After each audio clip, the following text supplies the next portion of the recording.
Back to another video और आपका आज स्वागत है। आज जो वीडियो हम देखने जा रहे हैं वो है रामायण का 31st एपिसोड। तो चलिए देख लेते हैं ये वीडियो। की दुहाई है, मुझ पर अत्याचार किया गया है महाराज।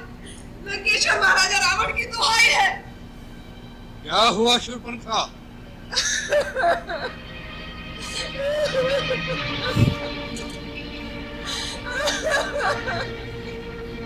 अच्छी एक्टिंग कर रही ये है। कैसी गति बना रखी है? हरी नाक में ये घाव कैसा? ये घाव नहीं है, तलवार से प्रहार किया गया है। क्या? तलवार से प्रहार?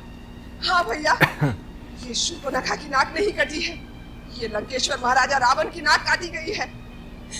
आप यहाँ राग रंग में भूले बैठे हैं कि शत्रु ने आपकी सीमा पर आक्रमण करके आपकी अग्रिम छावनी को विध्वंस कर दिया है।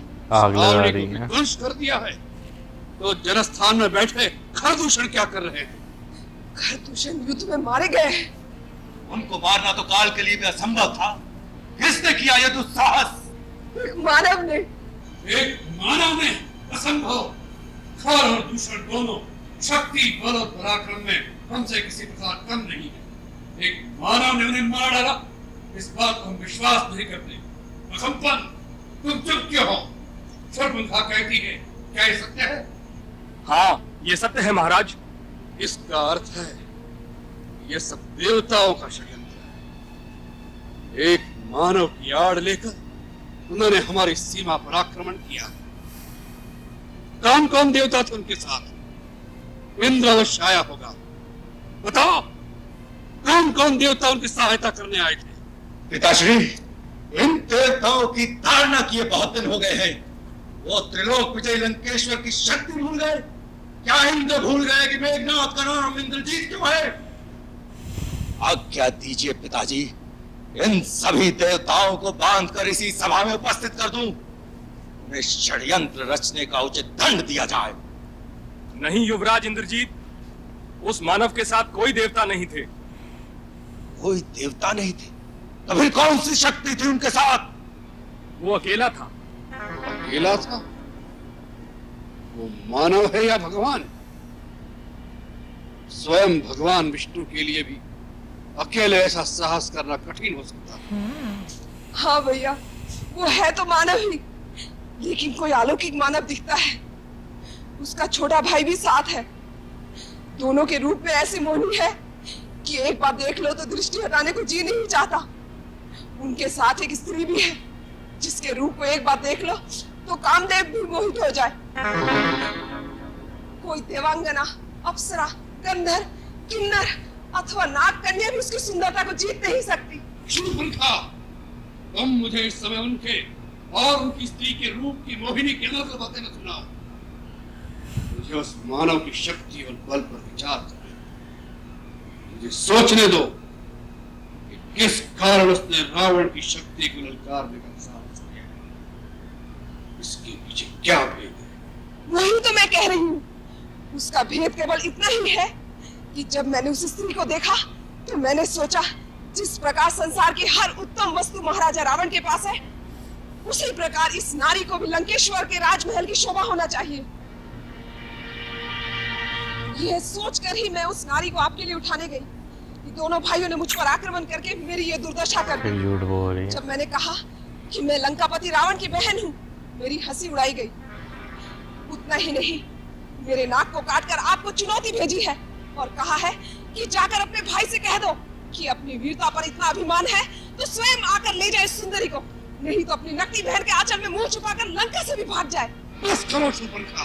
क्षमा करें महाराज, मेरा हृदय अपमान की ज्वाला से धड़क रहा है। उन्होंने आपकी बहन की नाक काटकर असुरों को एक तरह से चुनौती भेजी है, आपकी वीरता को ललकारा है। अगर आप में आत्म सम्मान की भावना है तो आज ही उस स्त्री को छीन कर उनसे ले आइए और उन दोनों मानवों को मेरे हवाले कर दीजिए, ताकि मैं उन दोनों को अपनी इच्छा अनुसार दंड दूं। तभी मेरे इस सम्मान का बदला पूरा होगा। अवश्य शूर्पणखा, हम तुम्हारे अपमान और अपने भाइयों की मृत्यु का बदला लेना हमारा प्रथम कर्तव्य समझते हैं।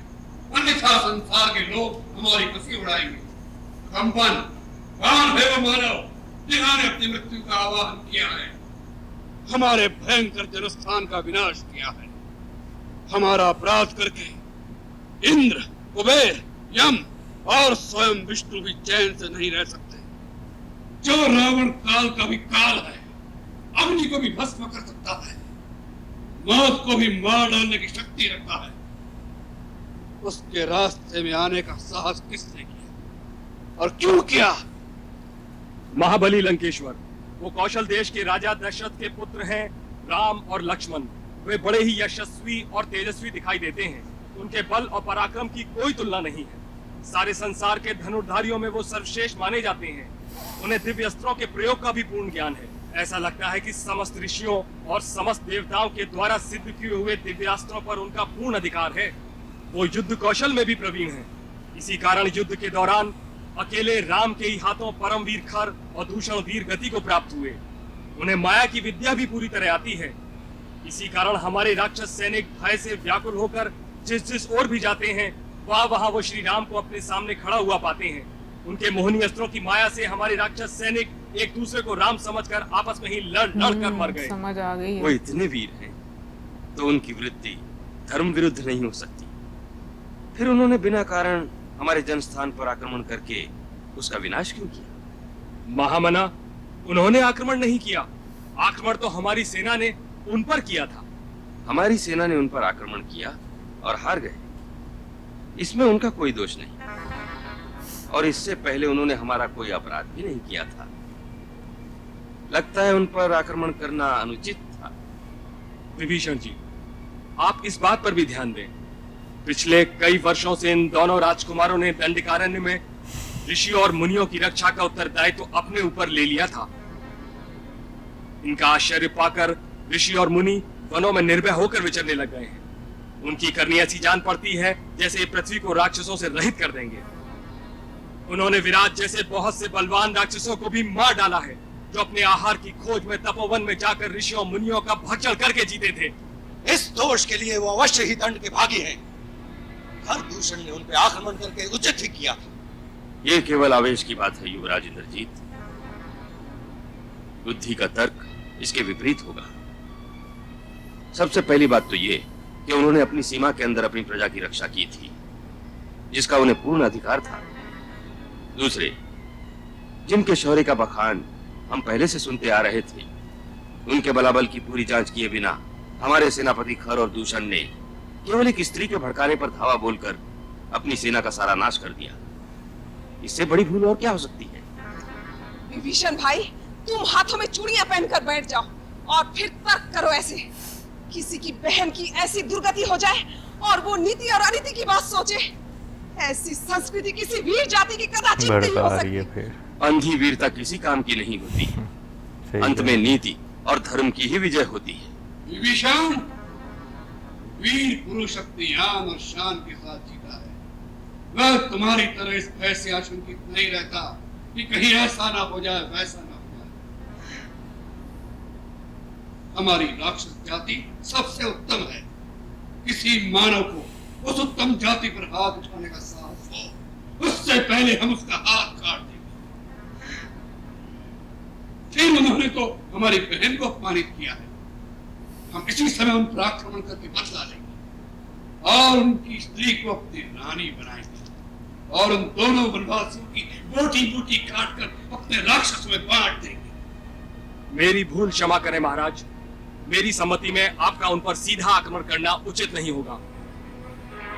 दो मानवीय राजकुमारों से स्वयं लंकापति रावण का युद्ध करना उसकी मर्यादा के अनुकूल नहीं होगा महाराज।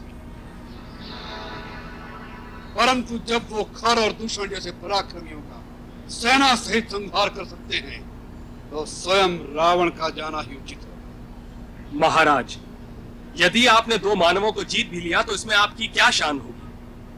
और यदि उन्होंने खरदूषण की भांति आपको किसी प्रकार की क्षति पहुंचाई तो लंकेश्वर की कीर्ति को धब्बा लग जाएगा।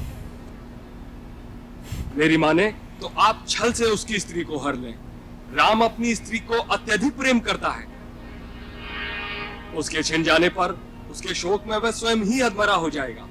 फिर आपका कोई भी सेवक उसकी जीवन लीला को समाप्त कर सकता है। महाराज, सेनापति अकंपन की बात विचार करने योग्य है, परंतु ये नीति विरुद्ध है। कुछ नीति विरुद्ध नहीं है। लंकेश्वर, उन उद्दंड वनवासियों ने आपकी बहन पर घात किया है, एक स्त्री पर शस्त्र प्रहार किया है। आप भी प्रतिघात कीजिए, उनकी स्त्री का मान मर्दन करके अपनी बहन का बदला लीजिए भैया। हाँ महाराज, जिस प्रकार नाक से मणि छिन जाने पर नाक तड़प तड़प कर मरता है, उसी प्रकार स्त्री के अपहरण हो जाने पर वह विरह से मरेगा, लाश से मरेगा, संताप से मरेगा। निश्चय यह सम्मति हमें विचार करने योग्य लगी। छल से, बल से, कौशल से सीता